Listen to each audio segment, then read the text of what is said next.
Thank you for joining us for the 2-minute drills. I'm Aram Talegian, joined by Fred J. Robledo.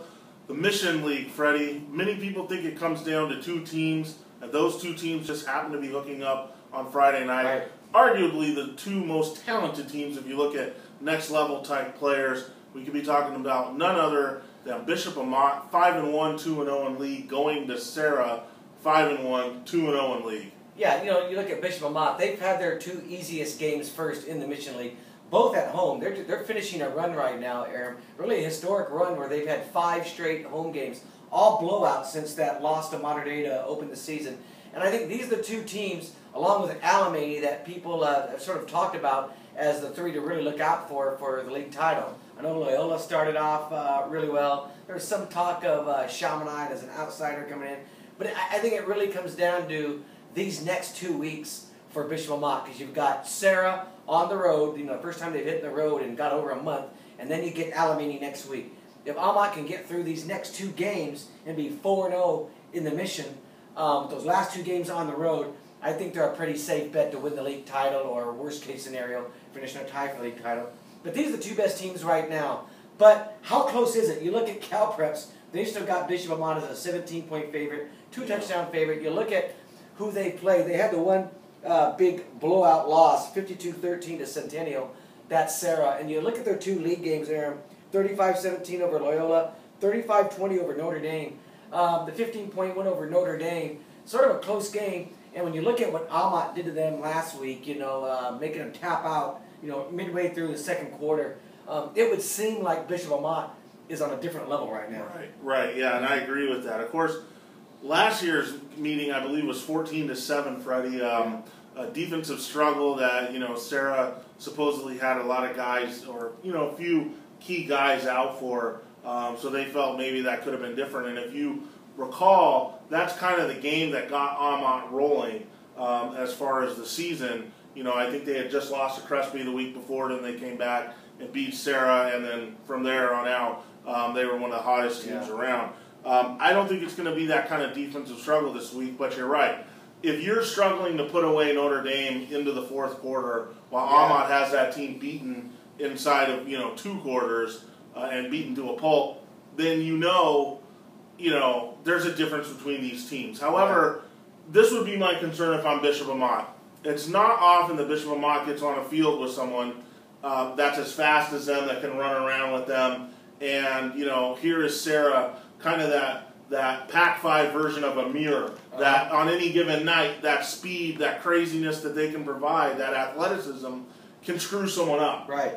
So there's the danger element in this game. And Bishop Amat hasn't done anything. When you look at since the Mater Dei game, nothing to really get themselves in trouble. They haven't had those big turnovers that have changed the tide of a game. You look at Damian Garcia, he threw 2 picks in that first game against Mater Dei when they were going back and forth. But since that game, he's thrown just 1. Toriano Sweet, and I kind of touched on this in the Prep Extra show, he's got 13 touchdowns in the last 3 games. And you look at since he's come back from that 1 game or 1 game and a half suspension, when you look at since he's come back, he's really been their offense. They haven't had to go to that, to Sydney or Vaughn's. They really haven't had to utilize all of their strengths. Damian Garcia, they really haven't needed him, to do a lot of running or to make a lot of big plays, because Sweet has done all that work for them the last 4 weeks against teams that they were just so much better than. And their defense hasn't allowed anyone to do anything. So this is the kind of game on the road.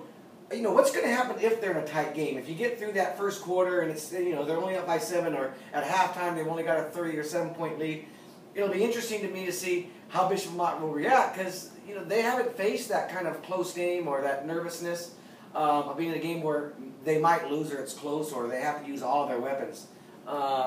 They just have an offense that is so good, but they haven't had to use it all. I mean, that's going to come down the line, I think, in the playoffs. But I don't know. Do you think it'll be more of the same, of just Sweet kind of imposing his will and them jumping out to a big lead and controlling it? It's got to be a lot more difficult than it's been these first 2 weeks. If I'm Serra and I have the athletes that Serra has, I say I'm stacking everything in the box. I'm letting my guys, either this is suicidal or it's brilliant.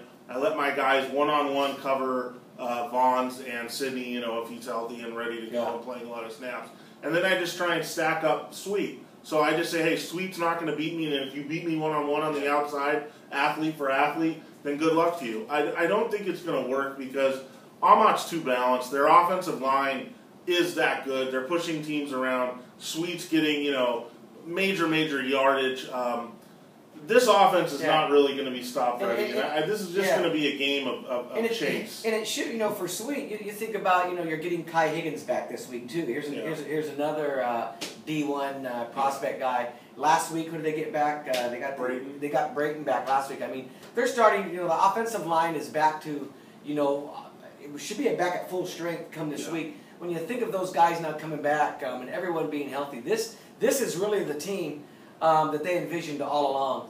So I got this game as a blowout. Do you? Yeah, I do. I don't think it'll be running clock, second half type thing. I think Serra may have a couple big plays, but ultimately I have Amat in the 42-20 range. Yeah. Do you think they're going to handle them the way a Centennial would handle them, or the way thereabouts? Yeah, thereabouts. Yeah, I just have this feeling it's not going to be that easy. That they're going to face some adversity this week. But I do think you're right. In the end, I think they win the game by 2 touchdowns. But I don't expect one of those 40-point wins. I don't expect there to be a running clock. I think the last 4 games, they've had a running clock in the fourth quarter. Yeah, wow. I don't expect that this week. But I do expect them, like you said, to be better enough to win this game by 2 touchdowns. Right. Okay, so there you have it. We both like Bishop Amat.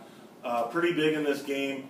This is on the road at Serra down in Gardena, so get out there early, Amat fans, do your thing. As far as partying before the game. That's another thing. There's no restrictions. The Bishop Amat fans are going crazy now because 4 of the next 5 games they're on the road. Right. That means they get to tailgate. They get to go to parking lots and actually tailgate. Right. No more trashing Orange Avenue. I mean, they actually get to get out there and have a little fun. Like I said, no restrictions.